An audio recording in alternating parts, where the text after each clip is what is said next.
reminds you of something that is shaped like a kettle, perhaps. Okay, if you very easily, it's like a dumbbell in the shape of kettle. Okay. Yeah.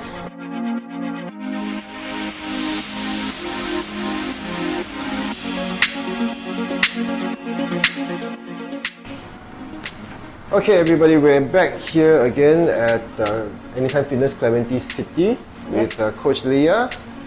Today we're going to talk about kettlebells. Yep.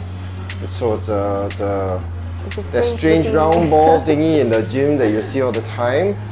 Let's start off with Coach Leah. What is a kettlebell? Okay. The word kettle reminds you of something that is shaped like a kettle, perhaps. Okay, if you very easily, it's like a dumbbell in the shape of kettle. Okay. Yeah. Okay. It's used for strength training, resistance training. Yeah, it's like basically like a ball with a handle. Okay. It's a kettlebell. And of course, some smart person go and invent this thing just to make sure strength training is done and things like that. Okay. So, yeah, that's a kettlebell. Okay. Pretty much. Why is it considered to be such a good piece of exercise equipment? Okay, because it's versatile. Basically, it's versatile. It's used for functional training at the gyms mostly, and as everybody knows, functional training is very, very important for every age group, from young up to the old age. Yeah. Maybe you could explain what functional training is. Okay, you know the word function when you want to function. Okay, basically functional training in a gym, in a gym setup, there are training for free weights as well as machines, the remote machines, resistance of sorts, and kettlebell is actually categorized in the functional category, whereby it is actually you can categorize it as free weights as well. It doesn't attach itself to any equipment. It is placed in a functional training area. Okay, and functional training is basically when you actually train to ensure that your body can function. If you see people who are very much older, sometimes you can see them cannot get up properly and those kind of things. So these are things that you need to avoid. That's the reason why you have functional training. Okay. Yeah. It's just a little ball with a handle. So, like, how many different types of exercises can you create with such a thing? How many different types? It is limited to your imagination, no? Really, really got It's a lot. Actually, if you Google this or you go to YouTube, there is so many different types of exercises that comes with this. But there are 3 basic movements.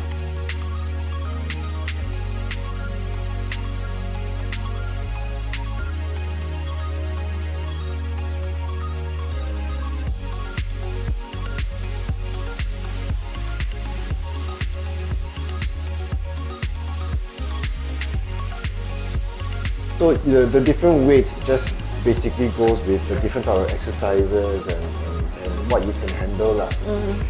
Are there any more benefits as compared to other pieces of gym equipment? Okay, for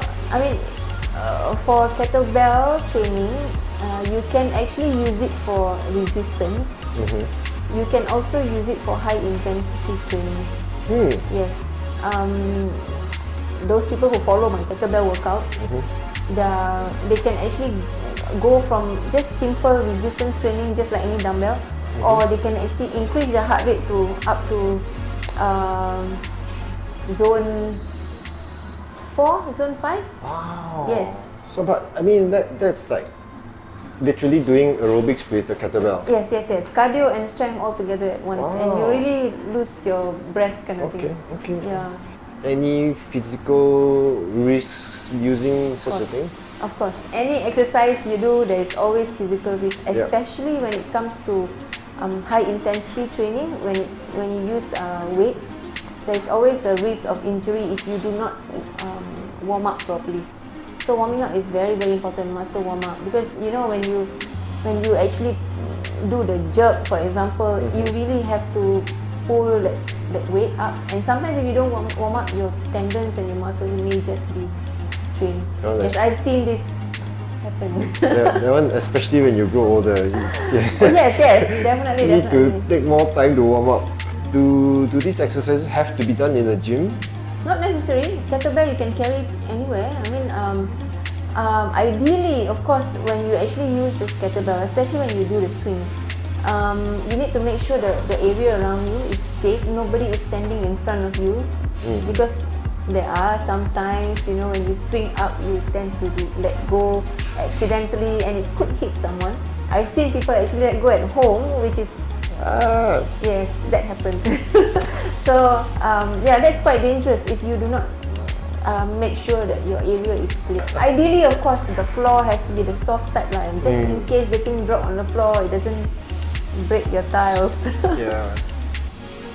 I think one of the things that got me the most curious about kettlebell is that swing. I cannot understand what muscles you're focused on.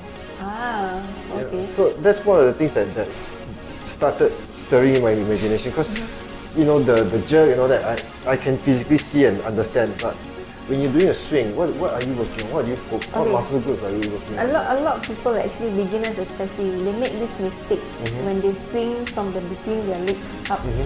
They tend to use the shoulders. In actual fact, you are not using your shoulders. You are supposed to be using your whole back, your hamstring, your glutes, as well as your back to swing up. So the mistake that people make is when you're up here, you tend to push your arm up, which is not supposed to be that way. Right. Yeah, so you're swinging that thing using your whole body weight until wherever it fits. And it's everything except your shoulders and arms. Yes, you're supposed to hang it and then you swing it like that. You know? So yeah, a lot of people make the mistake. Shoulders. Yeah, I also keep thinking it's arms. So that's why I keep thinking like, what is the benefit in that? Because you're moving your whole body, and you know. The only way to find out is you do it. You see which part of your body aches. If you're aching on the shoulder, then it's wrong. then you know what you're doing wrong. Yes. And then you have to swing your whole body, and it's actually the whole back, your whole core strength is actually being challenged. So it's from the lower back to the hips to the glutes to the hamstrings. Yes. Wow. It's, okay. Working on your core strength. So it's almost like using basically your hips to push your arms up. Almost. Yes. Your hip has to thrust, and then swing your arms up. Okay. And then some people actually wanted to always start on light weights when they are doing kettlebell swing. But in actual fact, if you start on light weights, too light, you tend to be able to use your shoulder. Then it's unconsciously. Yeah. So it's better to use probably slightly heavier, just so that your arms cannot carry. Okay. In your opinion, what are the common goals of people who do the kettlebell exercise? Okay, because kettlebell exercise is there's a lot of varieties.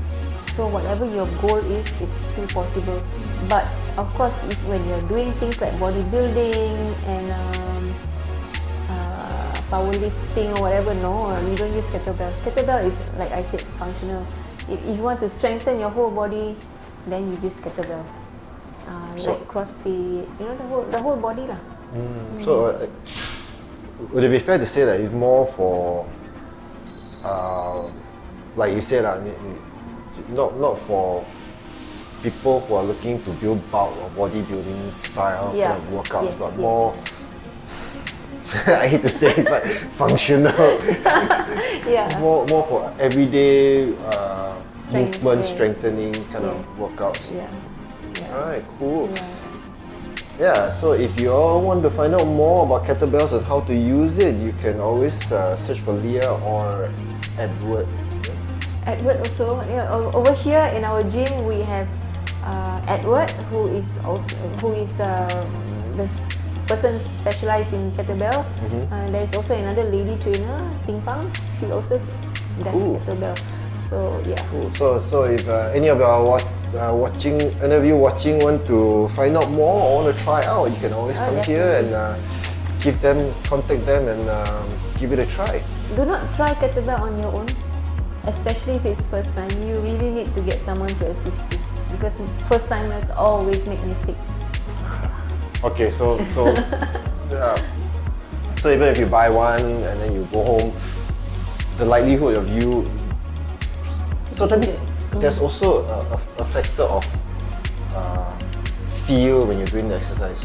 Because I mean, if you need to be given the instruction, normally means there's a feel factor that you need to feel certain things, right? Yes, you need someone to watch you, especially the very basic movement is the swing.